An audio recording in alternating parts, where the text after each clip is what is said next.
The broadcast lights glared down like spotlights in a ring, the stage dressed not in velvet ropes, but in polished desks and cameras.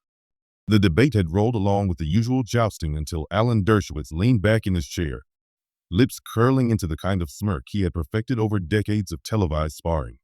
His voice, clipped and heavy with disdain, cut through the studio. Congresswoman Crockett may have a law degree, but let's be honest, it's hardly a legitimate credential in the world of serious constitutional scholarship. The words hit like a punch. The panel froze. The studio audience shifted, and even the anchor stumbled over his breath. Gasps slipped through the air. That collective sharp intake when arrogance dresses itself as certainty. In an instant, the moment turned from debate into something far more primal, a public attempt to strip away another person's worth. Cameras zoomed, as if the nation leaned closer to the screen. This wasn't a policy disagreement. It was a dismissal, an attack not just on Jasmine Crockett's education, but on her very legitimacy to sit in the arena of power. Dershowitz knew the weight of his words. He intended the cut, sharp and unrelenting, like a heavyweight swinging early to intimidate. But across from him, Crockett didn't flinch. Her eyes stayed locked, steady as stone, carrying the silence like armor.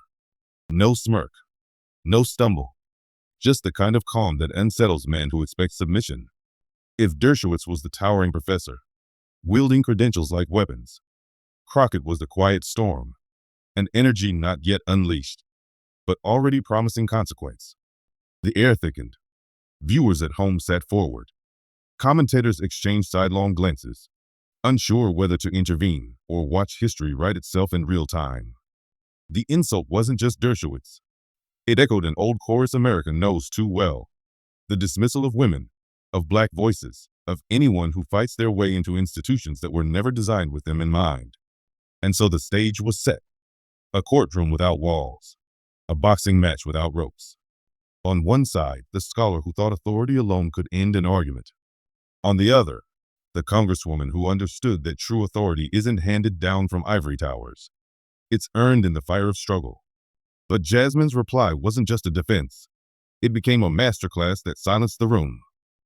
To understand the electricity of that moment, you have to understand who Alan Dershowitz is, and why his words cut so sharply through the air.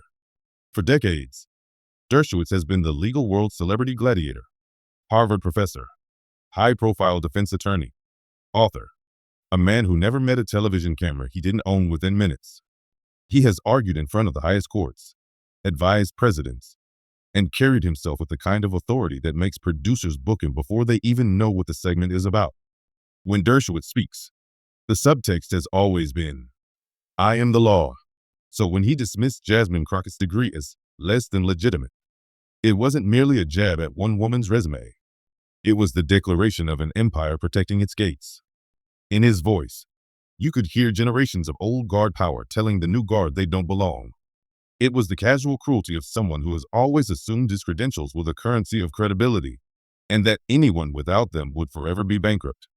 But here's the tension that made the insult resonate across screens. Jasmine Crockett is not the sort of person who folds under the weight of pedigree. She is a congresswoman, a lawyer, a woman who carved her way from the South to the Capitol through grit, relentless advocacy, and service to the people most often ignored. She didn't inherit her platform. She built it case by case, community by community. And in rooms like these, where the air is thick with elite resumes and the casual arrogance of establishment men, she is consistently underestimated. That underestimation is her opponent's greatest mistake. The stakes of this exchange stretched far beyond one degree or one ego. What Dershowitz was really asking, without saying it outright, was, who decides what counts as credible in America? Is it the ivy-lined halls that have historically excluded whole swaths of people? Or is it the lived experience of someone who has battled in the trenches of real American struggle? Is legitimacy handed down from professors? Or is it forged in the fight for justice? For viewers at home, especially those who have ever had their own accomplishments diminished, the insult was personal. It tapped into something deep. The memory of being dismissed in a classroom, sneered at in a meeting, or told that success only mattered if it came with the right pedigree. Dershowitz's words weren't just about Crockett. They were about every immigrant family told their degrees don't count. Every working-class graduate told their college isn't good enough. Every woman or person of color told they were lucky to be in the room. That is why the air grew heavy after his remark. It wasn't merely an exchange of legal barbs. It was a clash over identity, over belonging, over who gets to sit at America's tables of power and be heard without condescension. Dershowitz's posture said, "Only the chosen few." Crockett's silence, poised, deliberate, hinted at another answer. That authority belongs to those who carry the people with them. And that's why what happened next mattered so profoundly. Because when Crockett finally opened her mouth to respond, she wasn't just speaking for herself. She was about to speak for everyone who has ever been told they don't measure up. Everyone who has had their credentials mocked by those who never walked in their shoes. What came next would flip the script on who truly understood the law. Alan Dershowitz is not just another television pundit. And that is precisely what made his words land like lead in that studio. For more than half a century, his name has carried the weight of American legal authority. Harvard law professor at 28, youngest in the school's history at the time, author of dozens of books, counsel to the powerful, defender of the infamous. If there is a courtroom battle that captured national attention, there's a good chance Dershowitz's fingerprints were somewhere near it. From defending celebrity clients to appearing on nearly every major news network, he built himself into something more than a lawyer. He became an institution. The story of Dershowitz has always been told as the tale of brilliance. He was the man who could spin a jury, the man who could out-argue his peers, the professor whose lectures filled halls not because students needed the credits, but because they wanted to watch a master at work. He was described as a lion of the law, a thinker whose sharpness cut both ways, against injustice, but also, often, against anyone who dared challenge him. To his admirers, Dershowitz is a colossus who commands respect. To his critics, he is arrogance wrapped in a bow tie of intellect. That arrogance is not incidental, it is part of his brand. Dershowitz has always thrived on being the loudest, most authoritative voice in the room. He dismisses opponents with a wave of the hand, couches disagreement in tones of pity, and carries the air of someone who has grown used to being the smartest man present. In the rare moments when he has been pressed or cornered, his strategy has never been to retreat, but to double down, to overwhelm with vocabulary, case law, and the sheer inertia of his resume. His message, intentional or not, is always the same. I am Alan Dershowitz. How dare you? But reputations are fragile things. And the longer a figure stands atop the mountain, the more visible the cracks become. While Dershowitz was once celebrated as the daring defender of civil liberties, his later years have seen him tangled in controversies that shifted public perception. His high-profile defenses of deeply unpopular figures earned him attention, yes, but also mounting criticism. Where once people saw principle, they began to see opportunism. Where once there was admiration, there grew suspicion. Slowly, the image of the lion began to look less noble and more self-interested. And so, as the decades passed, Dershowitz's celebrity morphed into something different. He remained a fixture on television, but his tone, the same tone that once dazzled, began to feel out of touch. The culture had shifted. America had shifted. But Dershowitz was still speaking with the voice of an era that assumed authority belonged to older men with Ivy League pedigrees. For some, his words were gospel. For others, they were relics. That's what made his jab at Jasmine Crockett so layered. This wasn't just a legal scholar critiquing a colleague. It was a man of the old guard swinging his credentials like a club, desperate to remind the world that the old hierarchy still mattered. It was Harvard against hustle, ivory tower against grassroots, pedigree against persistence. And to the millions watching, that made the stakes bigger than one argument. It made them symbolic. Consider the psychology of such a man. Dershowitz has spent a lifetime being celebrated, consulted, and deferred to. He has occupied rooms where his word could sway presidents. He has worn the armor of prestige so long it has become his skin. To him, authority is not something you earn. It is something you embody. And once embodied, it cannot be stripped away. So when he dismissed Crockett's degree as less than legitimate, he wasn't just attacking her education. He was reinforcing his worldview. That legitimacy is defined by his standard, and his standard alone. Yet the tragedy, And the irony is that the very confidence which built him into a giant is the same force that blinds him to the new terrain of American discourse. He underestimated Crockett. He underestimated the resonance of his insult. And he underestimated the hunger of an audience no longer willing to accept that only certain voices deserve authority. For all his brilliance, Dershowitz could not see the trap he had set for himself. By diminishing Crockett's degree, he wasn't strengthening his credibility. He was exposing its fragility. He was showing viewers not a giant, but a man clinging to the trappings of a fading era. And that's why this confrontation carried such dramatic weight. Because when a giant falls, the sound echoes longer than the blow itself. Alan Dershowitz was the colossus of law, the man whose shadow stretched across decades of American justice. But as the camera tightened on his smirk, and as Crockett's steady gaze refused to break, a different truth began to emerge. Even giants lose their balance. And yet, giants fall the hardest. To understand why Jasmine Crockett sat unshaken beneath the glare of studio lights, you have to trace her path back to Texas soil, the kind of place where dreams are often weighed down by history, and where ambition for a young black girl can feel like swimming upstream against a current of doubt. Crockett was not born into the kind of legacy that glitters on resumes. She wasn't raised in ivory towers, nor did she inherit networks of professors ready to open doors. Her journey was something else entirely. Grit carved into opportunity, determination forged in the face of dismissal. She began her career not in cushy offices or elite think tanks, but in the courts of the people, the overcrowded, underfunded, and relentlessly demanding world of public defense. While others her age chased lucrative law firm salaries, Crockett stood beside those who couldn't dream of paying such fees. The voiceless, the marginalized, the forgotten. She listened to the mothers pleading for their sons, the workers targeted by a system stacked against them, the faces that statistics reduced to numbers. And every long night, every file stacked high on her desk, every exhausted morning spent in court taught her the law not as an abstraction but as a living, breathing battlefield.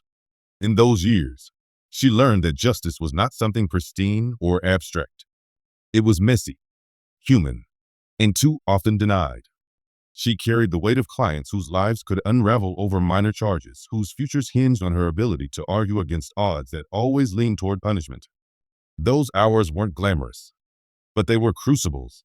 They hardened her. They shaped her voice. They taught her that law, stripped of compassion, was nothing more than a tool of power, and that her role was to wield it differently, to make it a shield for those who had never been shielded before. But service alone does not disarm prejudice. As a young black woman, every courtroom was also a stage where she was judged before she even spoke. Judges looked her up and down. Attorneys sized her up as if she didn't belong. She had to win battles twice, once to be taken seriously, and again to win the case at hand. Each condescending glance became fuel. Each whispered doubt became resolve. When people underestimated her, she didn't break. She learned to let silence linger until her words cut through it like steel. This was the crucible that prepared her for Congress, though no campaign trail could ever be called easy.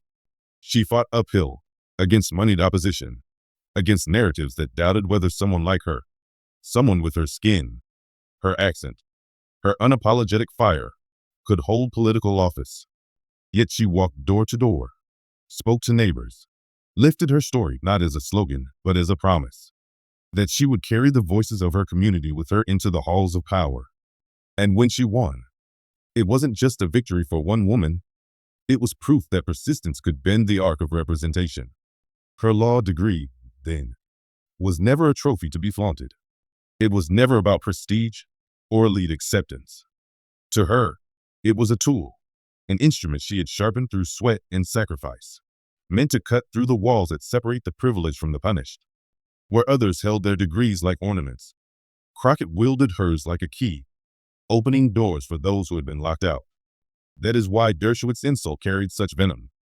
To the casual viewer, it may have sounded like a petty dismissal, but to anyone who knew her story, it was something heavier. He wasn't just mocking a credential. He was attempting to erase years of grueling nights, years of courtroom battles, years of a woman proving herself in arenas that were never built to welcome her. He was, in effect, mocking every client she had defended, every community she had fought for, every hard-earned lesson she carried into the chambers of Congress. And yet, she did not flinch, because Crockett understood something Dershowitz could not. Legitimacy does not flow from a diploma's prestige, nor from media crowns bestowed by elites. Legitimacy comes from standing in the trenches, from knowing the faces behind the statistics, from refusing to back down when others tell you that you don't belong. So as he smirked and belittled, the weight of her journey pressed quietly into that room. She carried with her Texas nights of doubt, crowded courtrooms filled with hopelessness, and campaign trails where voices told her she couldn't win. She carried every slight, every dismissal, every door closed in her face. And when Alan Dershowitz tried to erase all of that with a single insult, Jasmine's answer carried the weight of every struggle she had ever faced. The insult hung in the air like smoke after an explosion. Alan Dershowitz had delivered his line with a casual flick of the wrist, as if dismissing Jasmine Crockett's law degree were as natural as sipping water. His tone was smooth, rehearsed, the kind of smug dismissal that comes only from decades of practice. He wasn't shouting. He didn't need to. His condescension was quieter, more lethal, wrapped in the confidence of a man who believed his word was enough to settle the matter. The panel shifted uneasily. The anchor blinked twice, unsure whether to cut in or let the drama play itself out. Off camera, you could feel producers scrambling, debating whether to redirect the conversation or let it ride, knowing full well that live television thrives on moments like these. And out in living rooms across the country, viewers inched closer to their screens. They weren't just watching a debate anymore. They were watching a test. Dershowitz leaned back in his chair, folding his arms, wearing the grin of someone who believed the round was already won. His body language said everything. Smug ease, the quiet expectation that Crockett would retreat, stammer, or bow to the gravitas of his credentials. It was the posture of a man who had ended countless debates this way, by daring his opponent to prove themselves against his shadow. But Jasmine Crockett did not shrink. She didn't fidget, didn't rush to fill the silence he left hanging like a trap. She sat poised, hands clasped, eyes fixed on him with the kind of focus that unsettles even the most seasoned performers. Her stillness was not weakness. It was preparation. Every viewer could sense it, the measured inhale, the composure that felt almost defiant. She let the silence linger long enough to make the audience lean forward in anticipation. The tension began to build, second by second. The camera caught the flicker in Dershowitz's eyes as he realized she wasn't going to give him the satisfaction of a flustered reply. Commentators glanced at each other, whispering under their breath, wondering if she would take the bait or find a way to turn it. On social media, clips were already being cut. Reactions typed furiously. Did he really just say that? How will she respond? It was no longer just a conversation. It was theater, a showdown, a clash of eras, ideologies, and egos unfolding in real time. The audience wasn't simply hearing words. They were feeling the electric pull of history's oldest dynamic, the arrogant voice of power daring the underdog to speak. Dershowitz tried to press his advantage. He leaned in slightly, smirk widening, his words dripping with performative pity. It's not your fault, Congresswoman. Not everyone can come from a world-class institution. Some law schools, well, they simply don't produce the same caliber of thinking. There it was. The condescension sharpened into an outright sneer, cloaked in the language of academic hierarchy. The dismissal was total, final, meant to close the book before Crockett even had a chance to open it. But Crockett's face remained unreadable, her gaze locked, her silence deafening. She looked not like someone on the defensive, but like someone waiting for the right moment, letting the arrogance of her opponent overextend itself. Viewers could sense it, the subtle shift in energy, the way the balance of power was tilting with every second she refused to be rattled. The studio seemed to hold its breath. Commentators dared not cut in. The anchor fumbled with his notes, and even Dershowitz's smirk faltered for a fraction of a second, as if he realized he had pushed too far. At home, millions of people were now invested. They weren't just waiting for Crockett to respond. They were rooting for her. They wanted her to stand up, to dismantle the smugness with something sharp, something undeniable. The anticipation was its own kind of suspense, stretching the silence into something cinematic. And then, with everyone waiting for her to stumble, she leaned in and spoke. For a heartbeat, The studio was silent. The kind of silence that lives on the knife's edge. Heavy, expectant, dangerous. Jasmine Crockett leaned forward, elbows resting lightly, as if she were about to deliver not a rebuttal, but a verdict. Her eyes stayed fixed on Alan Dershowitz, and when she finally spoke, her voice was steady, deliberate, every syllable cutting through the air with precision. "Professor," she began, giving the title with the faintest edge of irony. "It's fascinating to hear you dismiss my law degree as illegitimate. Because the truth is, I didn't go into law to polish my credentials. I went into law to fight for people who never had the luxury of sitting in a classroom like yours." The audience stirred. A murmur swept across the panel, the anchor straightening in his chair. Dershowitz blinked, his smirk twitching as if uncertain whether to double down or laugh it off. But Crockett didn't pause. She pressed forward, her cadence slow, deliberate, leaving space between her words so that each landed with undeniable weight. "I didn't spend my early years defending celebrities or chasing headlines. I spent them in overcrowded courtrooms, representing clients who couldn't afford bail, who couldn't navigate a system designed to crush them before they ever had a chance to speak. Those cases don't make the front page, but they're the cases that test whether the Constitution is alive, or just a piece of paper collecting dust." Gasps rippled, soft but audible. The cameras cut to Dershowitz's face, his forced smile barely holding, eyes narrowing as though calculating his next move. But Crockett wasn't finished. She leaned back slightly, her composure radiating authority. "And let's talk about legitimacy," she said, raising her hand slightly, palm open as if weighing the word itself. "You've made a career defending the powerful, the wealthy, the well-connected. That's your prerogative. But I made a choice to defend the voiceless, the overlooked, the forgotten. And last time I checked, the Constitution belongs to them too. In fact, it belongs to them first. Because without equal protection under the law, the Constitution isn't worth the parchment it's written on." The crowd audibly shifted now, some nodding, others whispering.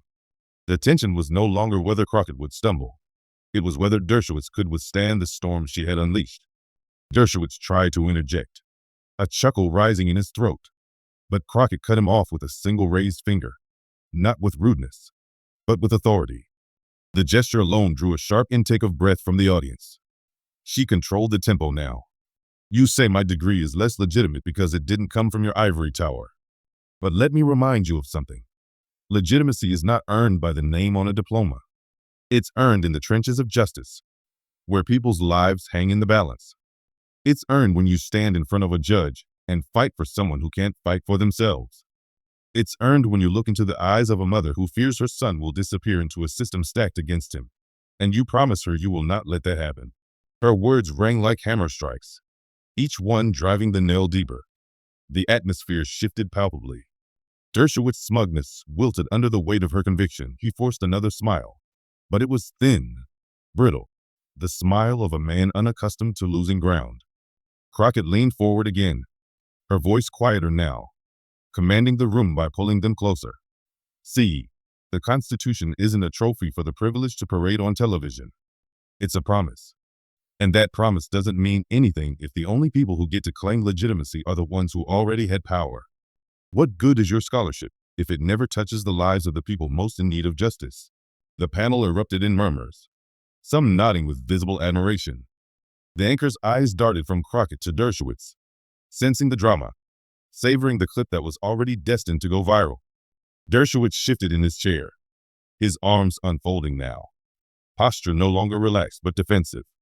His face betrayed him, the twitch of irritation, the narrowing of eyes, the mask of superiority cracking under pressure.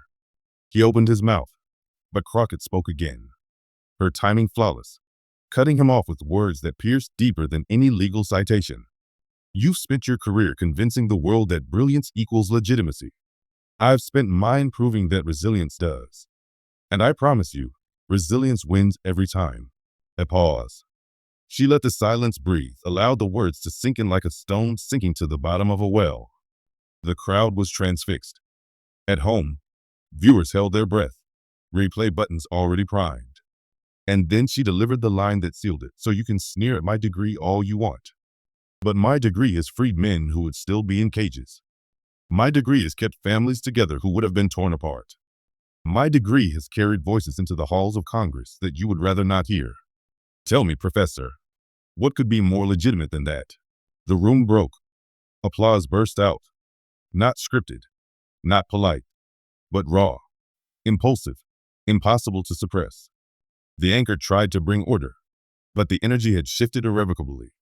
Dershowitz sat in his chair, his grin gone, his composure rattled. The camera lingered on him for just a moment too long, capturing the forced swallow, the uncomfortable half-smile, the realization that he had underestimated her. Crockett, meanwhile, sat back, unflinching, her hands folded once more, as if she had never raised her voice at all. The contrast was striking, the once dominant giant looking suddenly small, and the underestimated congresswoman towering without even standing. The panel knew it. The audience knew it. The viewers at home knew it. This wasn't just a counterargument. It was a dismantling. It wasn't just rhetoric. It was revelation. And the dynamic had reversed so completely that what had begun as Dershowitz's stage now belonged entirely to Jasmine Crockett. Her voice carried the final blow, not shouted, but spoken with the quiet authority of truth. And that, she said, is the difference between theory and practice, between arrogance and service, between talking about justice and living it. The applause surged again. Dershowitz looked down, fumbling with his notes, his armor cracked. For decades, he had dominated these spaces. But in that moment, under the heat of those studio lights, he looked less like a towering professor and more like a man caught in the cross-examination of a lifetime. Her closing line wasn't just an answer. It was a verdict. Her clip didn't just land. It detonated. Within minutes of Jasmine Crockett's mic drop, Twitter feeds lit up like a courtroom after the gavel strikes. Hashtags surged to the top of the trending list. Hash Crockett crushes Dershowitz. Hash legit law. Hash resilience wins. One by one, legal scholars, commentators, and everyday viewers piled on, their words cascading into a digital tidal wave of affirmation. The first viral post came from a constitutional scholar at Yale. That was not a rebuttal. That was jurisprudence turned into performance art. Dershowitz had no idea what hit him. It was retweeted thousands of times, clipped alongside Crockett's calm stare as she delivered her now legendary line. Tell me, Professor, what could be more legitimate than that? By the hour mark, TikTok had splintered the clip into countless edits, some setting her take down to dramatic orchestral scores, others slowing it down frame by frame like a sports replay, highlighting Dershowitz's forced swallow and Crockett's unshakable gaze. Young creators layered her speech over protest footage, courtroom montages, even Marvel fight scenes. The message was clear. This wasn't just a political debate. It was a cultural moment. Cable news, hungry for ratings, replayed the exchange endlessly. Conservative hosts scrambled to defend Dershowitz, spinning it as passion over reason. But the footage told its own story. Progressive commentators, meanwhile, leaned in with glee, framing it as a generational passing of the torch. The old guard of gatekeepers being humbled by a new voice forged in the fires of lived struggle. Even late-night comedians couldn't resist. One monologue stitched the insult and the clapback into a boxing promo, complete with bell sounds and slow-motion replays. The studio audience roared as Crockett's words rang out across the screen, while the host delivered the punchline. Ladies and gentlemen, Dershowitz may have the Harvard name, but Crockett just gave him a Harvard lesson. And the memes. Oh, the memes. Screenshots of Dershowitz's stunned expression paired with captions like, "When you realize resilience greater than reputation." GIFs looping Crockett's raised finger, turned into a digital symbol of quiet authority. One viral edit replaced Dershowitz's smirk with a cartoon thundercloud, lightning flashing as Crockett calmly delivered her verdict. But it wasn't only entertainment. Lawyers across the country weighed in. Public defenders wrote heartfelt threads about how Crockett's words captured their own daily battles against impossible odds. Law students shared clips in group chats, texting each other. This is why we're here. Civil rights organizations reposted her speech, calling it a rallying cry for the forgotten faces in America's justice system. Celebrities joined in too. Ava DuVernay tweeted, "This is what it looks like when brilliance is rooted in service, not ego." Kerry Washington reposted the video with a simple caption, "Queen, Even NBA players and rappers chimed in, calling it the ultimate crossover between politics and culture. Meanwhile, Dershowitz himself tried to mount a defense. He went on radio shows, insisting he had been misunderstood, that his comments were taken out of context. But the damage was done. Every time he spoke, the clip replayed beside him, a silent witness that no spin could erase. His decades-long reputation as the untouchable intellect now looked fragile, less titan, more relic. And while the pundits debated, ordinary people found their own meaning in it. For some, it was validation that education doesn't have to come stamped with Ivy League approval to matter. For others, it was a moment of racial pride, watching a black woman refuse to be diminished by a man who had built his career on condescension toward voices like hers. Parents showed it to their daughters, telling them, "This is what strength looks like." Teachers played it in classrooms, sparking conversations about power, privilege, and perseverance. The digital wildfire only grew. YouTube compilations titled "Jasmine Crockett Destroys Dershowitz" racked up millions of views. Podcasts dissected the rhetorical brilliance of her pauses, her framing, her refusal to flinch. And in every corner of the internet, one theme kept repeating. Crockett hadn't just defended herself. She had defended something larger, the idea that legitimacy doesn't flow down from elites, but rises up from the people. The shockwaves reached beyond politics. Cultural critics wrote op-eds declaring it a watershed moment for American discourse, a reminder that dignity still has power in a world obsessed with spectacle. Even skeptics conceded. There was no denying that Crockett had seized the moment and flipped the script. But the bigger story wasn't just the viral clip. It was what it revealed about America's hunger for dignity in debate. In the quiet that followed the applause, beyond the hashtags and viral clips, the real lesson of that moment began to crystallize. Jasmine Crockett's response wasn't just a rebuttal to a personal insult. It was a demonstration of something far larger, that dignity carries a weight no arrogance can match. In a world too often defined by loud voices and lofty pedigrees, her composure reminded millions that authority is not inherited. It is earned through action, through integrity, and through the courage to stand firm in the face of condescension. Dershowitz may have represented decades of elite credentialism, the idea that legitimacy is a mantle one receives from institutions rather than one builds through service. But Crockett's calm, measured response reframed the conversation entirely. Truth, she showed, cannot be bought or borrowed. It is grounded in experience, in empathy, in a life lived in alignment with justice. Her words carried the weight of the voiceless, of communities long ignored. And in that carrying, she elevated the standard of what it means to be legitimate. This was not a victory for ego or spectacle. It was a victory for principle. Service eclipsed status. The hours spent in overcrowded courtrooms, in neighborhoods where opportunity was scarce, in campaigns fought with grit rather than inherited advantage. All of it mattered far more than the prestige of any diploma. Crockett's law degree, once mocked, became the emblem of a deeper legitimacy, one forged in sacrifice, in commitment, in standing unwaveringly for others. The lesson ripples beyond law and politics. It speaks to every workplace, every classroom, every arena where someone's worth has been questioned. Dignity, Crockett showed, is an unshakable shield against derision. Calm clarity is a far more powerful weapon than noise or bluster. And the courage to rise above the petty assaults of the powerful transforms not only the individual moment, but the culture around it. Audiences felt it immediately. They didn't just cheer for a clever line or a viral clip. They recognized a principle they could take home. Respect, resilience, rising above. These were the values Crockett made tangible in real time. For young professionals, especially women of color and immigrants striving to be seen in spaces that have historically excluded them, this was validation. For those who have ever been told their achievements don't count, her response was a blueprint for how to respond, not with rage, but with measured strength and unassailable truth. And it's precisely in that unshakable truth that inspiration finds its crescendo. This wasn't merely about defending a degree or rebuffing a condescending remark. It was about asserting who defines legitimacy in America, about reclaiming the narrative from those who have always claimed the authority to decide. Crockett demonstrated that credibility is not granted by the elite. It is constructed in the lives we lead, the choices we make, and the courage we summon when others seek to diminish us. Ultimately, the moment left viewers with a resounding message. Dignity and service always outlast arrogance and entitlement. Truth rooted in lived experience pierces through elitist pretense. Courage measured and deliberate commands attention where bluster cannot.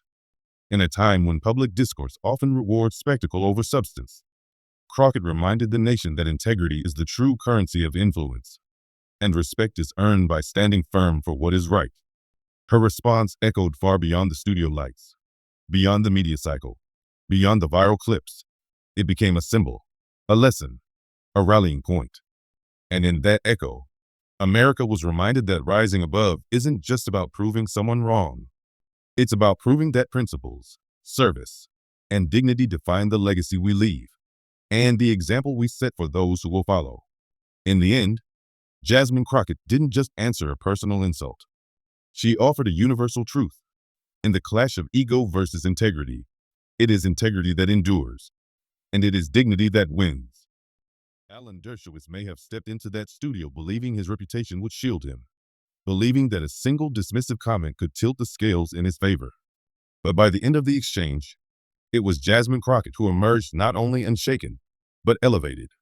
Her calm authority, her unwavering focus, and her mastery of truth transformed a moment of condescension into a masterclass of dignity.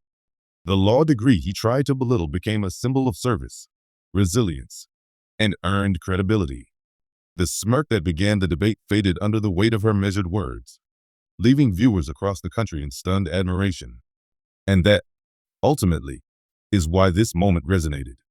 It wasn't about a single insult or a headline-grabbing confrontation.